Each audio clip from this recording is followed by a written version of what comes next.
John, if you could just mute yourself Yeah. until you're ready to speak. We definitely want you guys to interact and speak on this. We just don't want the background noise. So thanks everybody for coming to day 2 of our book club. Last week, all we did was kind of give an introduction, tell you guys what we needed to read up to, and just kind of set the framework because this is an interactive book club. I wanted to make sure everybody had actually read the book or the 4 chapters that we were talking about before moving forward. This is interactive, and we want to, I want your guys' input. This is one of my this is one of my worst skills, I would say. I'm not a really great negotiator per se. I have my own different way of doing it, but I've never been a big like sales type of guy. Eric, welcome, buddy. We're just getting started. So we all, I would definitely want to hear everybody else's input. What do you do? What did you take from the book? What did you learn? What are you implementing into your business? So let's get started with the slideshow.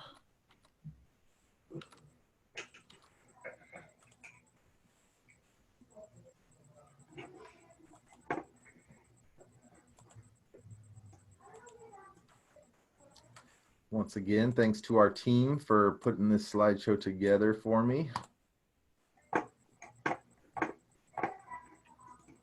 Oops, not share, present. All right, can everybody see my screen? All right, let's do it. All right, so again, never split the difference, right? This is the book. Chris VOss is the author. Few reminders once again, Cyrus, need to change the slide. 10 a.m. every Thursday. It's going to be a 4-week session. Last week was week 1. Today's week 2, and then we'll have 2 more. So we'll break it into two more parts. We're always going to be here on Zoom. I love the short discussion. I definitely want your guys' input. Thoughts and insights are encouraged. Show up, no distractions. Keep an open mind and stay positive. All right, chapter 1, the new rules, how to be the smartest person in any room. So negotiation, let me pull out my book as well.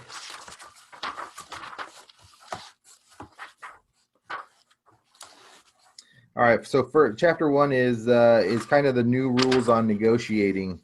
Negotiation begins with the simple premise that humans want to be accepted and understood. Choosing to be an active listener is the simplest yet most effective concession we can make to get there. So by being active listeners, we demonstrate empathy and show a sincere desire to better understand what the other side would possibly experience. So we know that the very first key to all of this is listening. So how many people here have been in a conversation, and whether it's a negotiation or not, and when you're conversing with them and you know that they're not listening to a word you said, all they're doing is thinking about the next thing that they're going to say. Like, right? Everybody's kind of been in that situation, I imagine. So that's definitely the worst way to start off. We have to listen to people to understand what they want and what they need.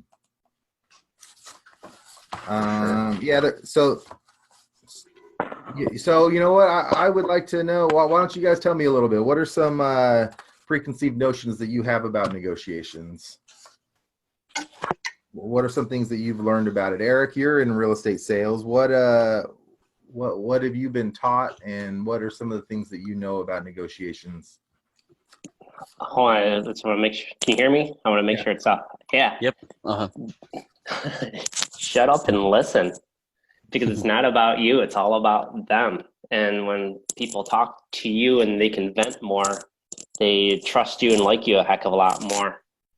It's when I go up and interview people for listings, it's not about me. It's like, it's about them. What do you want? What are you expecting from me? What can I do to help you? Then actually what happens is once they tell you everything they need, then if it's things you agree with, you can repeat back to them and say, hey, here it is. And then it makes your listing appointment go a heck of a lot easier. Right. Very good. Yeah. So especially like sellers and, you know, whether you're going for a listing appointment or whether you're going to actually buy their house, Hmm. they'll talk, they'll tell you everything if you just shut up and listen. As a realtor, one of the things that we always try to do is we tell our client, personally, I tell my clients to never be there when the buyers are there, right? Because if the buyer's agent, the buyers and the seller, they get to talking, the seller's going to tell them every single little thing that's wrong. Like, you would be amazed the kind of stuff that blurts out of their mouth when Right. they're there. Oh yeah, this is bad. This is bad. Because for some reason, they just always kind of bring out the negative of their house.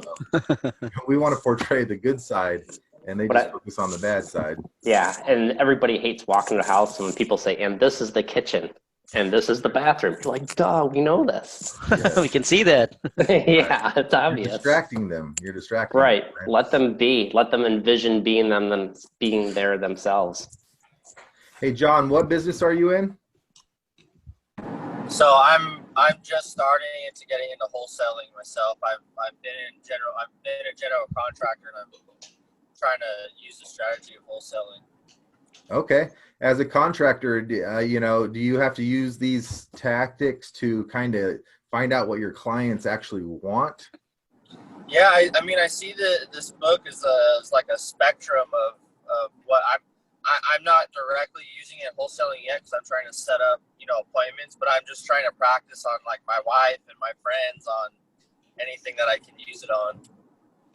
Yeah, our kids, man. We need to learn how to kids. negotiate better with our kids. Yeah. But I'm hoping to utilize this in wholesaling, and I really like it's in a later chapter, but it talks about tactical empathy. I really like that.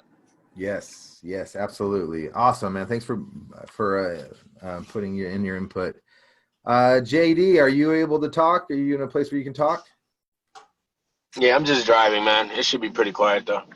What are some things that you learned in the military about negotiations? Is this something they actually teach? I was a counterintelligence, so I am Wicklander's. I'm Wicklander Zulowski trained. So yeah, for what I had to do for interviews and interrogations, absolutely. Yeah, but I mean, yeah, remember, I was older when I went into the military. I was doing sales before I went in, so having the sales experience plus the interviews and interrogations, negotiations, and all that stuff trained through the military, got a full breadth of this kind of experience. Yes, sir. Okay. Yes. I mean, sales is the best way to get started with it. I imagine the military is another one. Let's see. Do we got somebody else here? There we go. We just Raven Garza. Is that who we have here visiting us? Yep. Okay. Welcome. All right. So guys, the book here, it's designed to kind of build on itself. So step one was just like a little intro. Step two, they're going to talk about some of what to avoid, some of the things to avoid, and then give a few tips kind of on speaking and stuff like that. On chapter 3, they delve into tactical empathy. Empathy is a huge part of our business. You know, you have to, we'll get into that. And then in 4, they're going to examine ways to make your counterpart feel understood. So I imagine this is also a very good way to communicate with our loved ones and our spouses. So let's move forward. All right. So chapter 2, we're talking about being a mirror, how to quickly establish rapport. Good negotiators know that they need to be always ready for the surprises. They should learn how to practice empathy with the other party so they can uncover obstacles and gain trust. If you know where this other person is coming from, then you're going to have a better idea of how to help them with their problem. Great negotiators also use a specific set of skills to reveal the surprises that are certain to exist. They question assumptions and are thus open to all possibilities and are more intellectually agile to fluid situations.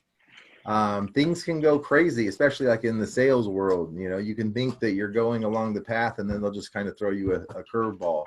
So being able to stay calm, keep on that path is key. Individuals who view negotiations as a battle of arguments become overwhelmed by the voices in their head. But the truth is, negotiation isn't a battle. It's an act of discovery. The objective is to uncover as much information as possible. So I don't know about you guys, but one thing in sales and in, most of us are in the real estate business. Have you ever seen the guy who's the great debate guy? They were on the debate club, and everything's an argument, right? So we're not looking to win an argument here. We're looking to get from point A to point B. Mm-hmm. Here we got a little message. I logged in. I'm on my desktop, so I don't have a webcam. Oh, no worries. Good to see you. Thanks for coming in. No worries. We don't need your webcam. If you do have a microphone, then definitely we'll be having you chime in with your opinions and your ideas on these. So does anybody have any comments or questions on this part of it about building rapport and being a mirror? Talking about mirroring people, and this isn't exactly what they're talking about in the book, but a lot of sales skills, they teach you to mirror the person, meaning physically, the tone of your voice. You want to kind of be at their same level. So someone like me, I talk slow. I'm calm. I'm always kind of like this. So when I have somebody who's kind of like hyperactive and like that, I have to bring myself up to their level, because they're not going to come down. I'm just going to be a drag to them. And then the opposite is true. If you're hyperactive and you're just chattering, blah, blah, blah, blah, and you never shut up, calm people, that drives them crazy. Does anybody else have that kind of experience? Or have you had to fix the way that you talk because of that? Absolutely, many times. What do you struggle with, Eric? Sometimes I get excited about things. When I see places, I get excited. But this way, sometimes it works to the benefits and sometimes it doesn't. Sometimes I've walked in a house and, oh my gosh, I love this. This is something that I can actually sell really quick. And sometimes the sellers see the enthusiasm, so it's a win. Other times they look at it and say, oh my gosh, this kid's off the chart. This guy's got to, settle down a little bit. Right. In the chapter, they talk about calming the schizophrenic, right? Right on. Sometimes we can just be all over the place. And then they talk about slowing it down. Definitely, you want to be calm, slow things down. And just a fast talker. People don't trust fast talkers for the most part. So if you're in there, telling them, this is why you should do it. This is why you should do it. Here's boom, boom, boom, boom, boom, boom, boom. It's too much for them. They automatically feel a sense of distrust with you. And then they talked about the voice. Let's talk about the voice. Conquering the voices in your head. So knowing how to focus on the other party and what they're saying. You need to understand what the other party actually needs and get them feeling safe about talking. Absolutely, right? I mean, they have to feel like they're talking to a friend, like it's in a safe zone. If they think that you're trying to, get one over on them, or you're trying to steal their property or whatnot, they're not going to trust you. They're not going to be open. Negotiation begins with listening, validating their concerns, building trust, and creating a safety net that allows for real conversations. So speeding up negotiations is a mistake that many negotiators make. The problem is that if you're too much of a hurry, it can make the other party feel like they're not being heard, and you risk to undermine the rapport and trust you've tried to build. Trying to get a listing, trying to entrust someone for you to sell their house, the biggest asset that they'll probably ever buy in their lives. They have to trust you. Yeah. I mean, if they just don't have a good sense, they're never going to hire you. Can I chime in here? Please do. Yeah. So I don't know if anybody here has ever heard of Jason, Jason Capital. He's an ex-dating coach, now sort of like more of a business coach kind of guy, but he has a book called Higher Status or High Status, one of those two. And he talks a lot about tone of voice, and I kind of followed his theory. I do most of my, negotiation and lead gen on the phone. So, I'm cold calling people, and when somebody first picks up, I have a higher, friendlier tone of voice where it's like, "Hello, Susan," and then it catches them off guard, makes them sound like maybe like they know you from somewhere, something like that, and it's like a very open, welcoming, kind of unintimidating voice. And then as soon as I know that I'm talking to the person that has, like if they're the owner or whatever, then I like intentionally will lower my voice and start speaking with more authority so that I sound like an expert. And like it's something that I do on purpose, and I noticed a difference when I started doing it. So I don't know. I've actually just started listening to this book on Audible. I bought it a couple weeks ago after wholesaling. Great. And I haven't finished it, but I think I'm like 3 chapters in on Audible. And but as far as like tone of voice goes, I just thought I would chime in and say that's what I do, and it's something that I started doing intentionally, and I noticed a difference after. Like people stay on the phone with me longer and stuff like that. What was the name of that book? It's called High Status or Higher Status. Let me Google it really quick. Let me look it up. Higher status. The guy's name is Jason Capital. Oh yeah, that's higher status. Yeah, higher status. He talks about that in this book. He talks about some other interesting stuff.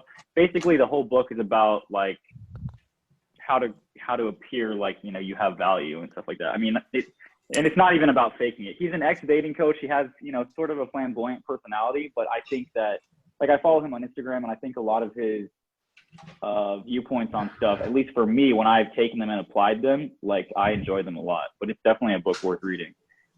Thank you. Awesome. That's great. Definitely. And that's key, guys. I mean, dating is the ultimate sales, right? I mean, trying to convince someone to not only date you, but have sex with you and marry you and have a family with you. I mean, that's a big sales skill, right? Yeah, absolutely. Yeah. So here we're talking about the different types of voices. So you have your playful, positive voice, which is your default voice, the voice of an easygoing, good-natured person, light and encouraging.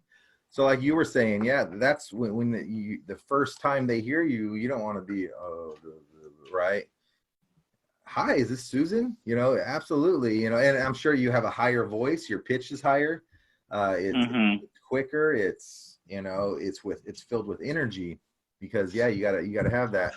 The late night FM DJ voice is calm and slow. Use this selectively to make a point, to the power to create an aura of authority and trust without making the other party defensive. I mean, do we agree on this? I mean, if you have someone up there, they're slow, they got a great voice, they're talking with authority, we're gonna believe them. We're gonna believe that they know what they're talking about. Mm-hmm. And then you have your direct assertive voice, which is a commanding voice. It has the potential to create pushback. So I think different voices work for different people. Some people only respond to assertive. Somebody who has, some people, I imagine, this may be a military thing, JD. If you are a passive type person, you're not, if you don't have that authority, the command, you're not going to get the respect from a lot of people. It goes both ways, right? So you can have leadership in the military or a business where they're really assertive and people like that. But again, you're dealing with just a wide swath of people. So not everyone is going to respond to that leadership style. So what I found is, both in the civilian and military world, is the most successful people are the ones who, and later in the chapter, it talks about be yourself, right? I mean, later in the book, it talks about being yourself. The person, like I'm an assertive person, I'm sure you know that, but the person who can also be assertive and have their personality, but also can recognize that they're dealing with other people and come down, or not come down, but meet people where they're at. Those are the most successful, both in the civilian and the military side. So all of the commander and the leadership that was well regarded, well respected, even if they're assertive, were the ones that understood that they're dealing with different personalities and communicate with a wide variety of personalities. Good point. Yeah, because that doesn't work for me. That just doesn't work for me. I don't like that. So I know you just told me you hated me the other day, Chris. Well. I'm still crying about it. I'm still crying about it. Hey, as long as we make money, we don't have to like each other. There you go. So chapter 40, I'm sorry, page 44 has a couple good points that I wanted to note on this. It talks about how to confront and get your way without confrontation.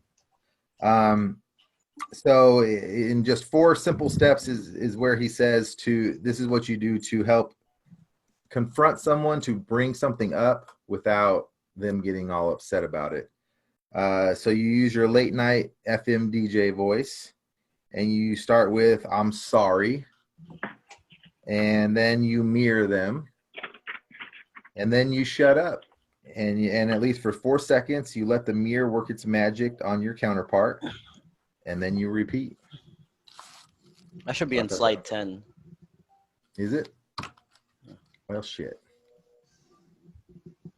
And then page 47, some of the key lessons from the chapter is, so a good negotiator prepares going in to be ready for possible surprises.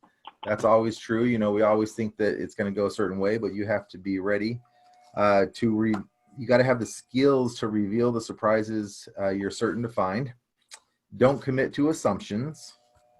Next, people who view negotiations as a battle of arguments will become overwhelmed with the voices in their head. Negotiation is not a battle. It's a process of discovery. I love that. It's a discovery. Yeah. You have to find out that key information. Quiet the voices in your head. The way to do that is to focus on the other person. You know, don't think about what you're going to be saying next. Listen, and then repeat. Slow it down. Going too fast is one of the mistakes all negotiators are prone to make. If you're in too much of a hurry, people can feel as if they're not being heard. And then I like this one, especially for all of us who are cold calling, you know, doing it on the phone. You got to put a smile on your face. Even if they can't see you, they can hear your smile. So yeah, that's true. Put a smile on your face. All right, mirroring, repeating the last 3 words of the critical 1 to 3 words. It encourages the other party to emphasize and bond with you. Can someone give me an example of this? So here we go. So JD, I wouldn't sell my house. Somebody offered me $1 million, and I wouldn't even sell it to them. So what would you do on that one? Or anybody want to take that one on? So Eric, elaborate. I'd be like, elaborate. Yeah, Tell me why. I want to understand more. Yeah. So Eric, you're coming to list my house, and it's worth $220, and I want, $280. And so, I'm like, oh, I want $280, and I won't take a penny less. I can understand that. $280. What's important about the $280? Boom. Right? Questions. I mean, yeah. I got to find out their reasoning or why they think it's worth the $280. What's important about the $280? Right, because if you say, "Oh, your house isn't worth $280," are you crazy? Boom. Done. Yep. It's over. Anybody else got a comment or anything on this one? On repeating what comes out to you, right? Whatever they say, you repeat the last couple words, or you repeat what they're saying. A lot of times you can say, "So what I hear you saying is," or "So what I heard is," and then repeating their own words right back to them. Does anybody use that in their tactics? I should use it more. I haven't really, but it's something that I need to play with. Yeah. Right. Very good. Yeah, because they'll tell you their pain points. Oh, so another wholesaler came in and they said they were going to buy your house and you never heard from them again. That must have been frustrating, which that kind of leads into the next part of it, the empathy part of it. How to negotiate any process. Okay, so yeah, my bad. I didn't see this one when I was going over it earlier. So use the DJ voice. Start with phrases like, I'm sorry. Oh, I'm sorry that you went through that with this wholesaler. You know, and that's horrible. Mirror them and then use silence. Ask them questions and shut up. Chapter 3, don't feel their pain, label it. How to create trust with tactical empathy. So what is tactical empathy? It's understanding the feelings and mindset of the other party at the moment, and also what is behind those feelings so that you can increase your influence in all moments that follow. Anybody have an example of when and how they've had to have empathy? I deal with properties that are expired listings, and So right when they're, I mean, here it is, they're already, number one, upset that the property didn't sell. So you have to kind of ask them, hey, I'm sorry your home didn't sell. It's, you know, it may not be your agent's fault, but just, it may not be marketing properly. Let's take a look at it and dive deeper to find out what went wrong. I feel your pain. That should not have happened. Why do you think your house didn't sell? Right? Those are the types of questions, you know. What do you think your agent could have done better? Because you know they have those answers. And then actually that for us in the past, that's really helped us by, you know, putting us in their shoes and feeling what's important to them. Because while you and me know that, well, open houses don't sell houses, if they think it's really important, then that's something that you should do, right? You're not going to be like, oh, open houses don't work, so we're not going to do that. You know what I mean? You know, do questions. How about empathy with your kids? Anybody had that whiny ass kid and every little thing is just wah, wah, wah, right? I've got that whiny ass parent. Whiny ass. Expand He's on getting that. old now, Expand so on I have to. I have to have empathy for that. Right. You know, so they're old, they're grumpy, and we're tired of hearing them. But yeah, we got to feel, you know, well, I don't know what it's like to be old and grumpy. I don't know why they're so crabby. Mm-hmm. You know, so understanding it, but again, you don't have to feel their pain. Label it. Oh, I understand that you're frustrated with this. You know, with your kids, I understand that, you know, I understand that you don't think that's fair. You know, I know it doesn't seem fair, but, you know, that kind of thing. Yeah. Labeling. Labeling is a way of validating somebody's emotion by acknowledging it. The step is done. The step in doing it is as follows: label the other party's emotional state and label it aloud. Anybody want to give me an example of labeling?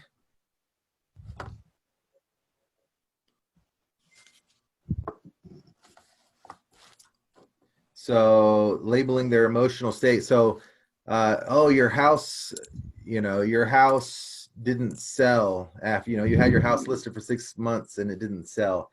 That must be very frustrating. Or, you know, I bet you were really frustrated with that, right? Labeling how they feel. Yep. Okay. Right on. 2 levels of people's emotions and how to deal with them. Presenting emotions, the part above the surface that no one can, that everybody can see and hear. Some people wear their emotions on their sleeves, right? Especially so the presenting ones are the ones that you can see. And then their underlying emotions, the motivation behind their behavior. And this is it, right? This is the key.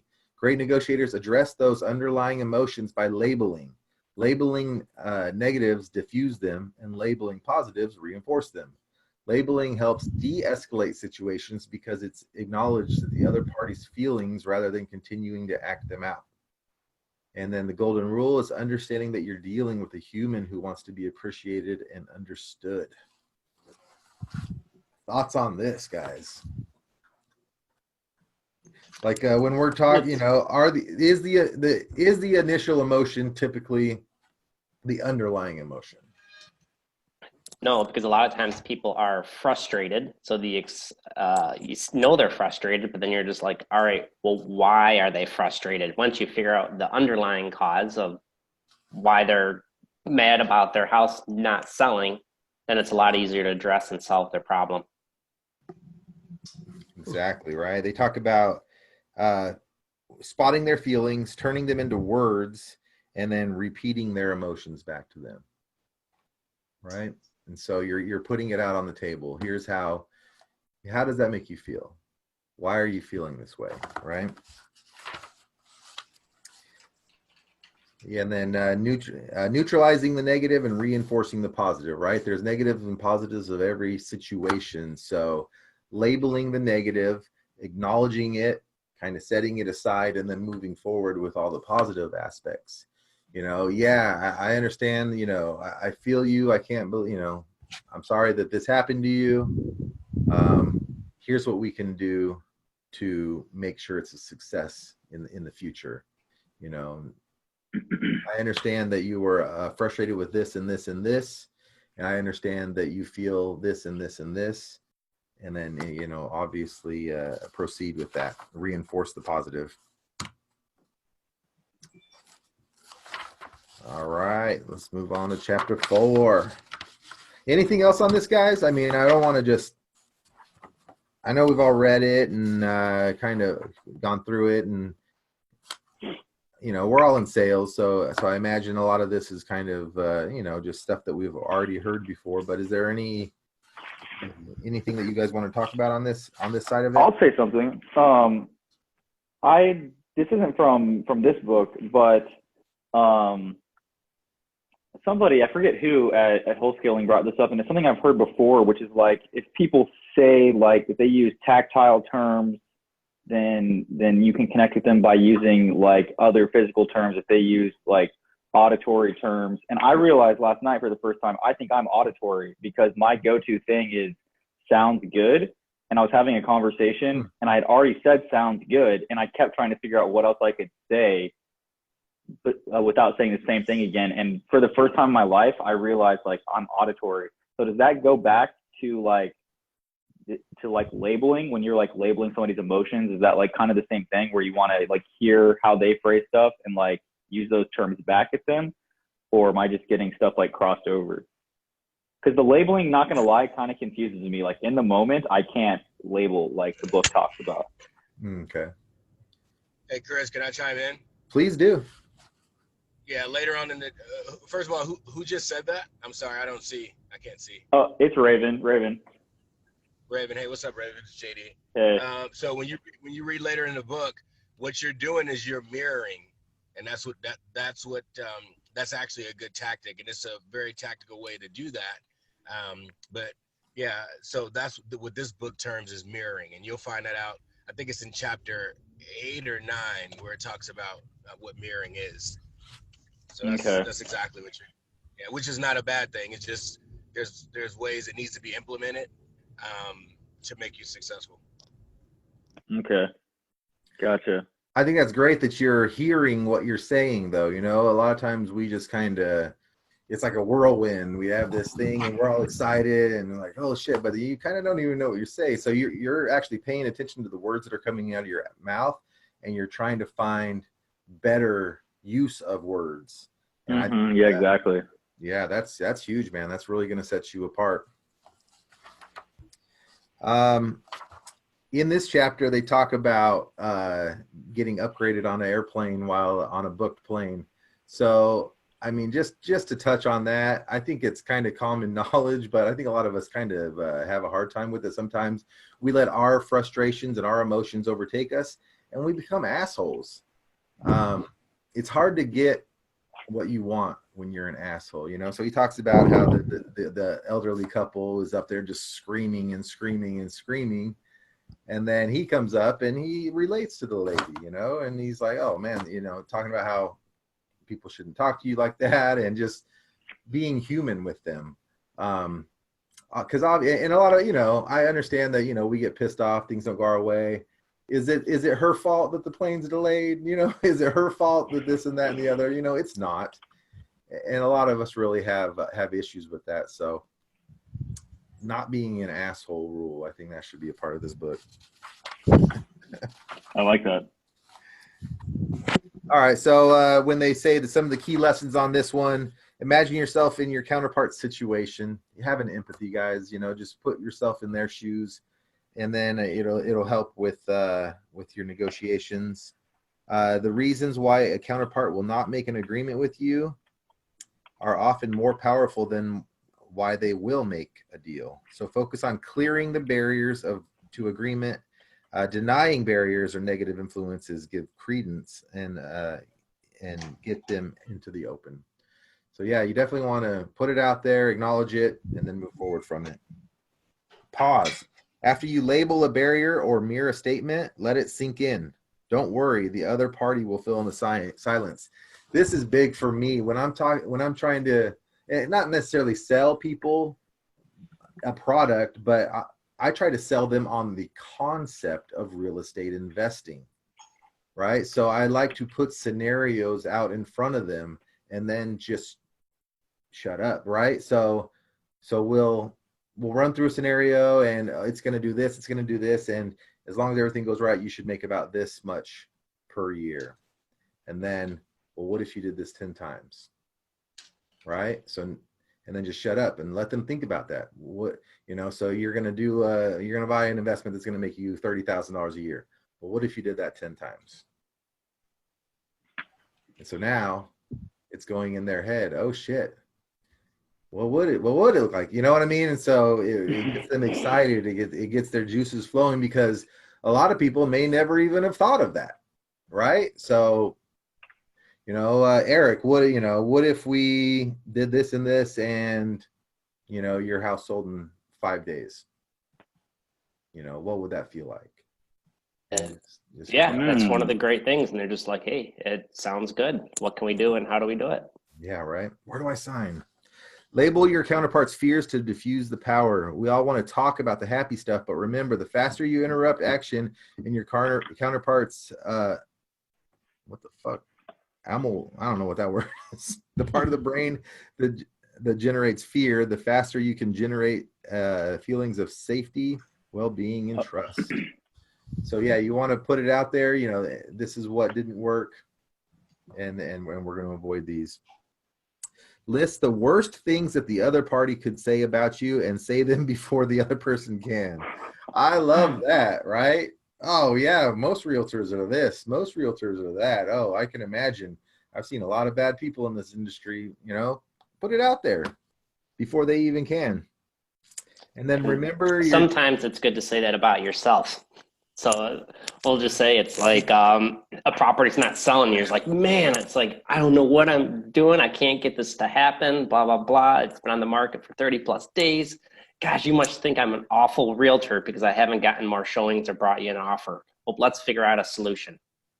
Because they're going to be like, no, you're not. Yeah, you know what I mean? They're not going to be like, yeah, you suck. When I read this section, I thought of B Rabbit in 8 Mile, Eminem. Yeah. Where he just totally destroys the last competition because he just took away all of his power by saying all the negative stuff about himself first. It's like, now what? Right. So, exactly. I love that, JD. That's a great point. Yeah. Like, yeah, yes, I'm this. Yes, I'm white trash. Yes, I'm poor. What else you got? That's all you got? Right. Like, shit, everybody knows it. Classic. No, that's a great point. B Rabbit. Chapter 4, beware of yes and master no. How to generate momentum and make it safe to reveal the real stakes. So pushing for a hard yes doesn't get you any closer to a victory. It only irks the other party. Contrary to popular belief, no is the start of the negotiations, not the end of it. Looks like we got Nadine in the house. Hey, Nadine. Hey, Nadine. Glad you made it. Great. All right, so yeah, in a negotiation scenario, no provides a great opportunity for you and the other party to clarify what you really want by eliminating what you don't want. I know a lot of people in my industry, they want to hear no's. They want to hear 5, 6, 7 no's before they can start getting to the yeses. Anybody on this call resonate with that? I tell my entire team this exact thing. And actually, Chris, I know I'm kind of late, but the one requirement I have before anybody in my team works with me is that they read this book. Great. That's great. So here, what do we have next? All right. So using no in negotiations. why no can do a lot for you. If you're trying to sell something, don't start with, do you have a few minutes to talk? Instead ask, is now a bad time to talk? Either you get a yes, it's a bad time, followed by a good time or a request to go away, or you get a no, it's not, and total focus. As you can see, no can do a lot. So that's why, I don't know. I mean, this is one things that I use, not tactically, it's just a way that I do it. Whenever I call someone, I ask them, did I reach you at a good time? And I guess maybe I need to word that differently because I'm not really searching for a no. But when I ask, did I reach you at a good time? I'm going to get the honest answer. And if they tell me yeah, then I know that I got them for an extended length of time. And if no, then I'll just get off the phone right away because I'll set up another time. Yeah, I do the same thing where it's not really about getting a yes or a no. It's just like getting them to acknowledge that they're okay with like continuing to talk. Before they know what you're going to talk about, right? Right, yeah. Because, yeah, if you say, hey, this is Chris, I want to talk to you about buying your house. Did I catch you at a good time? Well, now the answer is certainly no. Right? But if you already lock them in with a yes, yeah, no, I have a few minutes to talk. Okay, well, this is what we're going to talk about. So we want to allow the real issues to be brought forth. A no protects us from making poor decisions and giving time to analyze agreements, and then helps you feel safe, secure, and emotionally comfortable. I love that. If you get the no's out in front, then you know what to not talk about in the future, right? That's true. Any other thoughts on this part of it about getting a no? Is there anybody here that is just like they want to get to a no as soon as possible? Not necessarily touching on the no thing, but touching on the getting the agreement to continue the conversation. There's a guy, I'm sure somebody here has also heard of him, Robert Cialdini, or I don't really know how to say his last name, but he has a book named Persuasion and a couple others that I've read. And they basically, he talks a lot about how like, if you get somebody, like people want to fulfill whatever social expectations they have. So if you've gotten the person to agree that right now is a good time, that's sort of like the psychology behind like what's going to force them to continue talking to you, even if they don't want to, because they said yes, they're going to. And so like you can take that idea or that concept and apply it to like a bunch of different, you know, points in the negotiation. Does that make sense? Yes, it does. And the book says no is where the negotiation begins. So we should be going in expecting to know, because 98% of the time it's not going to be a lay down sale, you know. So no is where the negotiation starts. Well, we want to get that no because if we look at social norms and they say, yeah, this is a good time, and it's not, we're not going to get the attention that they're saying that they're going to give us. Where if we give them that opportunity and they identify it's not a good time, then we can schedule that time where we are going to get that attention. So, you know, I think it's more of a communication between you and that person on the phone to make sure that you're going to get the time you need to communicate appropriately and how they can hear what we have to say. So you really do want to get a yes or a no, but you want a hard yes. You don't want to, oh, it's socially, you know, acceptable or socially expected, I say yes. Yes, absolutely. So in the book here, it says no is this, just like JD said, no is the start of the negotiation, not the end of it. We've conditioned to fear the word no, but it is a statement of perception far more often than that of a fact, right? They're just going to throw a no at us. And here it says, because no is often a decision, frequently temporary. So no is the temporary no. It's just something that they automatically are going to throw out to maintain the status quo because they don't want to be uncomfortable, right? So it's just a no. Change is scary, and no provides a little protection from that scariness. You know. So yeah, for me, it's never no. It's just not right now. Yeah. No, it's not right now. And for way more money. Right. Okay, so he also says you need to train yourself to hear no as something other than rejection and respond accordingly. When someone tells you no, you need to rethink the word and one of its alternatives and much more real meanings, like I'm not yet ready to agree. You're making me feel uncomfortable, right? So a no is saying these other things. A no very often means I don't understand, right? Especially with like our investing stuff, so people just, if they're not in that world, me and JD, we just recently received a very tough no. It was we got a quick yes, and it ended up being a no because we did not get down to his true fears. And I think what his fears are, he doesn't understand it. And it's a lot of money. And you know what I mean? The fear. So that quick yes, so JD even told me, he's like, oh man, I don't feel good about this. He said yes too easy. He didn't ask us a million questions. We were talking too fast. A couple little things in the discussion where, he actually said, are you trying to rip me off? Like he literally said that. And nothing could be further from the truth. This guy would have made 4 times the money on this deal than we would have made, and it's our deal. But we got a yes that was way too quick, and we didn't break it down. Another no can mean I don't think I can afford it. I want something else. I need more information, or I want to talk it over with someone else. That could be a big one.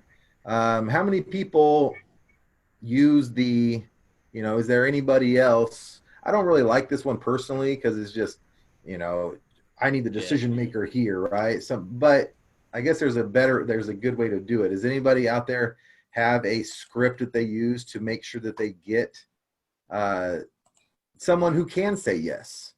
Because I'm like, you're trying to buy a house, trying to list a house. You don't want to list it with somebody who can't make that decision. So you want to make sure that they're there. Does anybody have a script for that?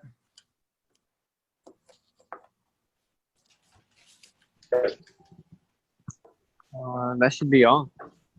Hey, Charlie, Oh, welcome. Yeah. Charlie, welcome to the group. We're right in the middle of it. Feel free to chime in if anything that you see or hear resonates. Yes. Same stuff. Hey, what's up, Chris? Can you hear me? We can, yeah. Awesome. I love this book, man. I've been listening to the audiobook and it's just been mind-blowing. Very good, man. Thanks for joining us. So we're talking about hearing no. I'm gonna mute you. I think that was Jaden. There we go. Okay, so let's move on. Okay, so when you hear these words, after pausing and asking a solution-based question or simply labeling their effect is, what about this doesn't work for you, right? So you're labeling because, again, we don't know. We want to get to the real reason why they're saying no, and then we ask, what would you need to make it work? It seems like there's something here that bothers you. People have a need to say no, so don't just hope to hear it at some point. Get them to say it early. Love it.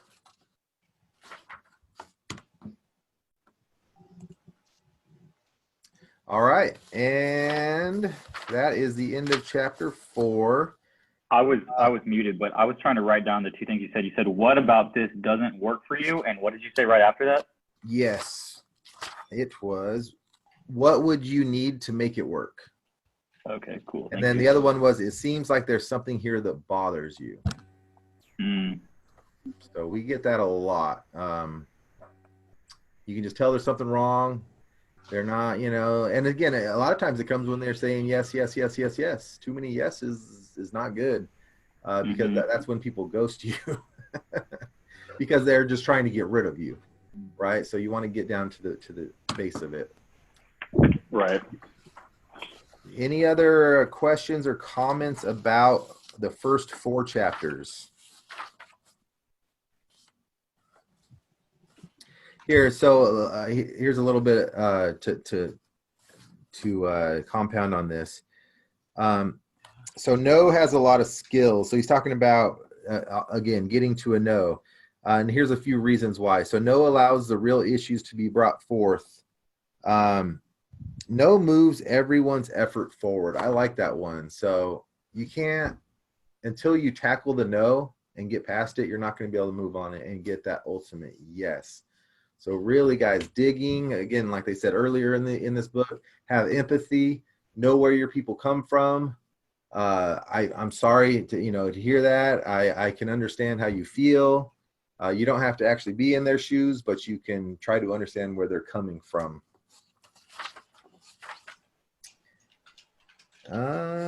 Here's a little tip. So this is on 92. I really like this one because in our day of age of communicating, a lot of times it's going to be in an email. And he talks about how getting a no is the best way to get a response. So if you're trying to be in communication with someone and they're just not getting back to you, they're being, they're just kind of passive with you. They're not really responding to you. He says to provoke a no with this one sentence email. Have you given up on this project? Right? So have you decided to not do this? Have you decided this? A question where, they may be thinking about it and they want to do it. So that's when they're gonna be like, oh, no, that's not what I said. And then now you can finally figure out what the real issue is and kind of move on with it. Does anybody have anything that they like to use on emails or different types of communication?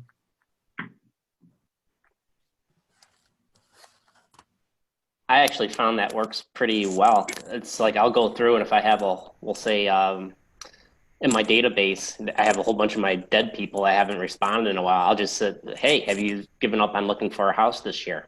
And just let it sit. And it's kind of interesting how many people come back and say, yes, I have, or no, I haven't. And then they give me a reason why, which is very helpful. So yeah, use it. Oh, I've been so busy. I just haven't had the time. Right. So yeah, you still got them. For me, so we raise a lot of private money. So I'm always talking to individuals. I get so many maybes. I get a million maybes. I hate maybes. Give me a no, right? If you tell me no, I can move forward.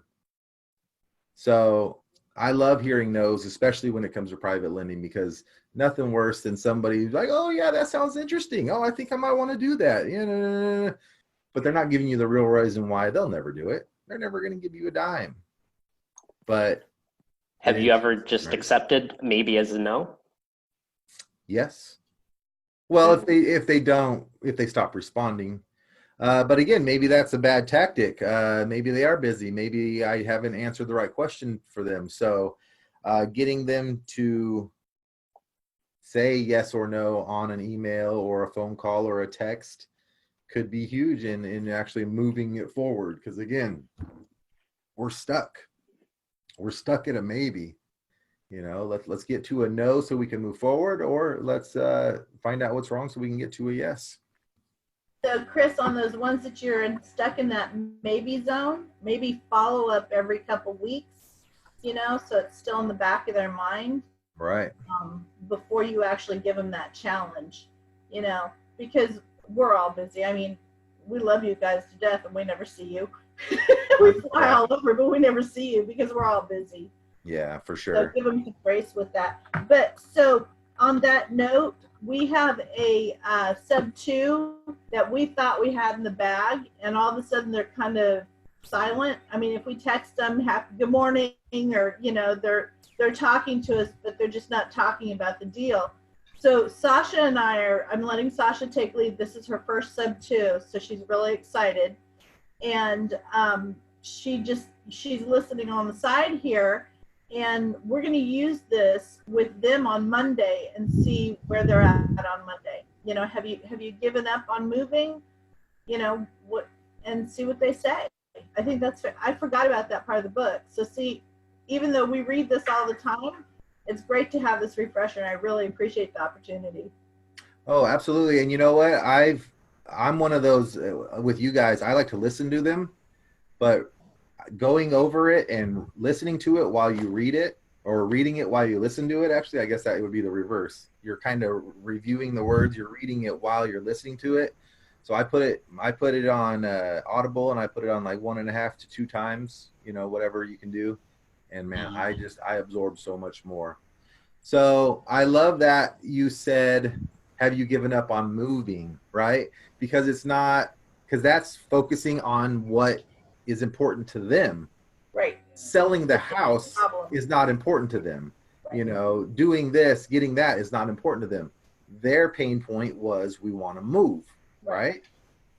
So I love that you say, have you given up on moving, have you given up on what you want to do? That's a really good one. I like that one. And it goes back to your relationships. My team might tell them, don't expect to close the first time you go out there. I know there are people tell their teams, close over the phone, whatever. But I want to build that relationship, because I'll get follow-up and I'll get referrals from that relationship as well. So I'm very strong at build the relationship, and then, we can move on from there. Now, sometimes we do close on the first one, but typically we don't. Right. Absolutely. Does anybody else have a comment on this or any experience with this? So just to put a pin in it, I'm going to go over kind of the summary of chapter 4.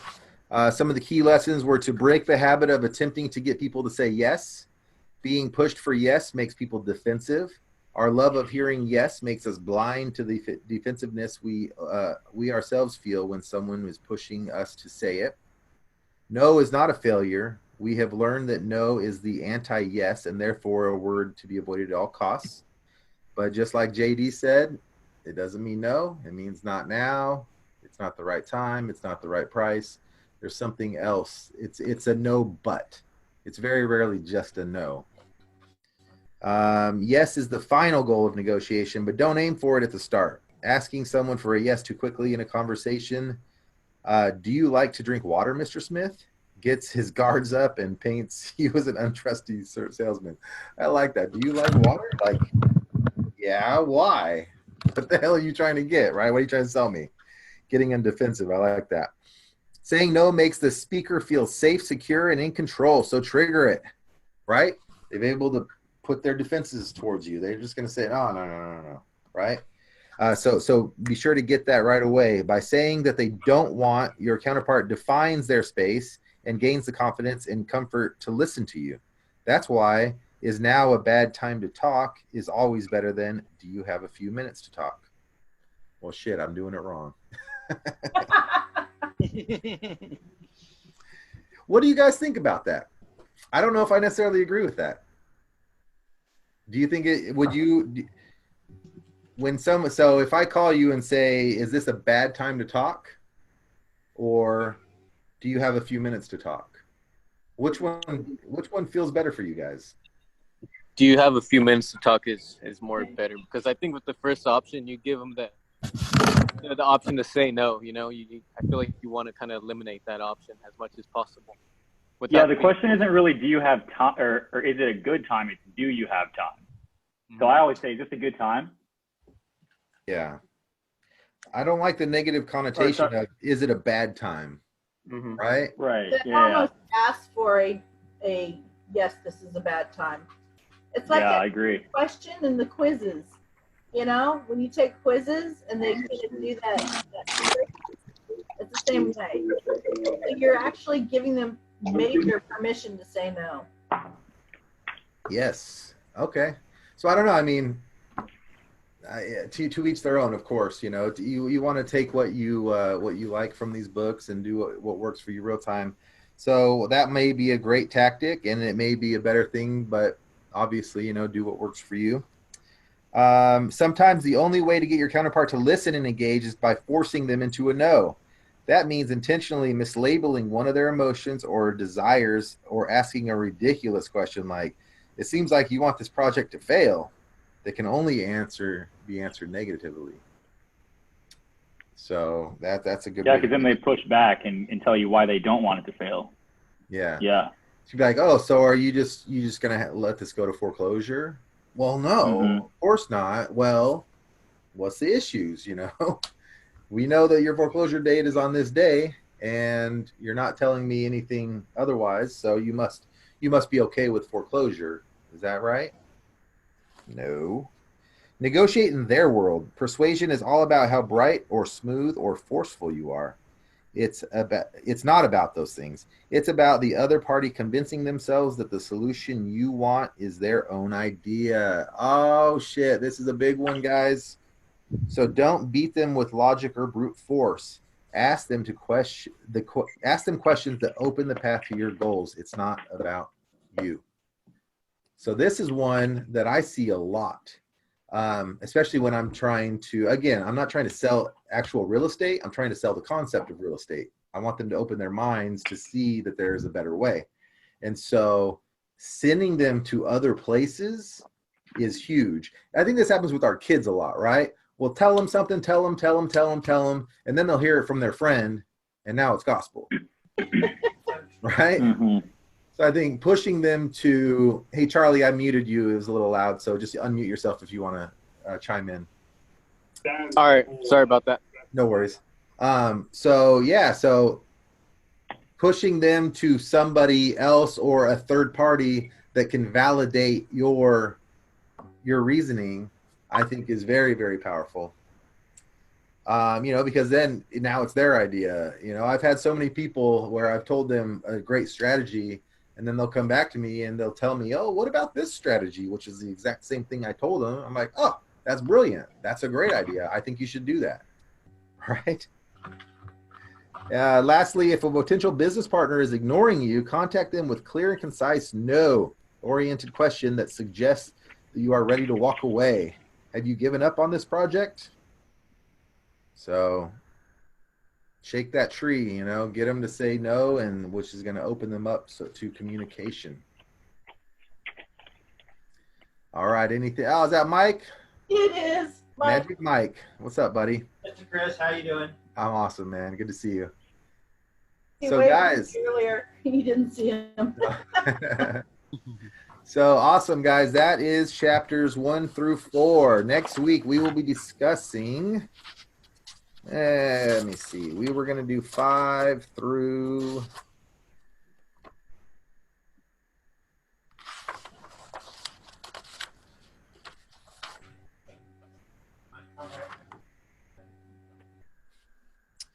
let's see, that's another, it's pretty small. Let's do 5, 6, 7. Yeah, let's do 5, 6, 7. So read up through chapter 7, and then the last day we'll do 8, 9, 10, and we'll do that. So I appreciate you guys being here. It is no fun. This is cool. Thank you so much. Yeah, it's no fun talking to myself. So I'm glad you guys can make it. This is being recorded, so we will put it up on the page.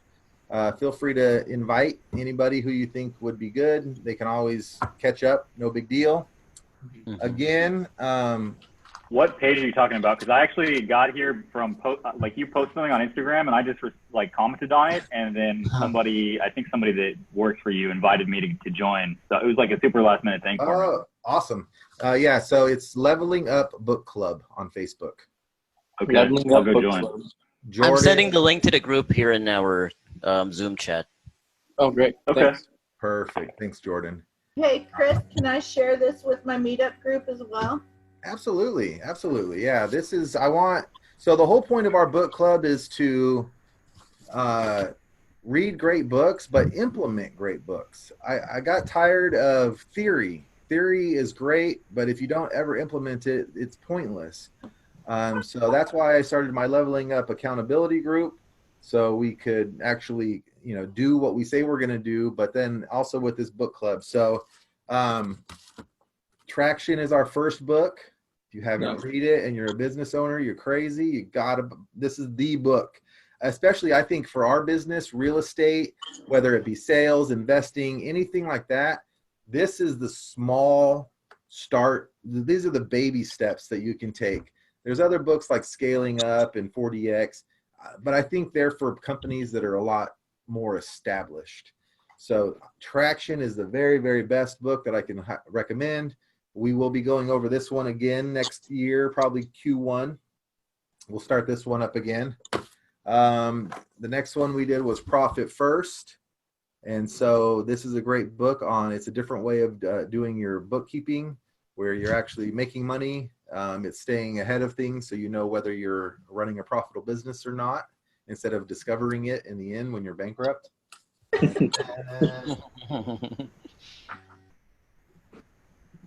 Lastly, we just did building a story brand. So anybody who is in sales or anybody who's in sales or trying to sell themselves or a product, this is gold. We're basing our website on this. We're basing all of our marketing on this.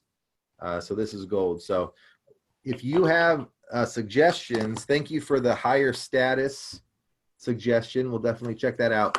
But if you guys have a business book that is implementable, something that where like here's the steps that you can take, like the book that we're reading today, you know, lots of very tactical steps that you can take to practice and do these things. Feel free to reach out because definitely want to learn more. We're probably going to do this book, but we got to figure out how to get it to everybody because you can't buy it anywhere. It's a great book on delegation, so we might have to just steal. We might just have to print them out or something for you guys, or find it somewhere. That'd be awesome. Maybe we can find the PDF. Like, yeah, I think there's like one copy on eBay, so definitely not enough for it to go around. But Have you tried Half Baked? Why is it so hard to find? I think it's just probably not a very popular book. Maybe I'm wrong. Jordan, check it out. See if you can find, somewhere to find a half a dozen copies or so. Because if we can get these in people's hands, then I would love to go over this. It's tiny. So I took a pretty big step this week. I actually hired my first acquisition person. They start on the 11th. So I'm pretty excited about that. That's great. Are you training them? He's going to be completely virtual. He's like a digital nomad kind of guy with a sales background. And he's finishing up his last project. And next week, I'm going to start sending him some stuff, like my scripts and stuff to look over. And then he's going to go for me full time on the 11th of November. So I am putting everything together to kind of hand over to him. And I'm going to do a lot of video stuff and just sort of build a library so that once he's up and running, I can just start hiring, again, and always be hiring, and then just use the same stuff to bring on the next person. That's fantastic, man. Congrats. So one of the services that we use Trainual to do our training. So it's a little bit of work on the front end, but it's there. They're able to take tests on it. So they'll be able to run through it, learn it, take tests. And so once you do it one time, every time you bring somebody else in, now they just do the same. So if you need any help, reach out to Jordan. We have a whole virtual assistant team, mainly for admin services. And so if you need anything in the back end, feel free to reach out. Thank you. I appreciate that. Yeah. And then, join us on Facebook and reach out to anybody who you think would enjoy this. And chapters 5 through 8 next week. Awesome. Appreciate the invite, Chris. You got it, Charlie. I appreciate you buddy. All right, guys, we're going to end this meeting. So thanks so much, and we'll talk to you next Thursday. Thanks. Awesome. Have a great day, everybody. Meeting. All right. Thanks, Happy guys. Halloween. All right. Bye-bye. Happy Halloween. Hey, Chris, I think I found that book for you on PDF.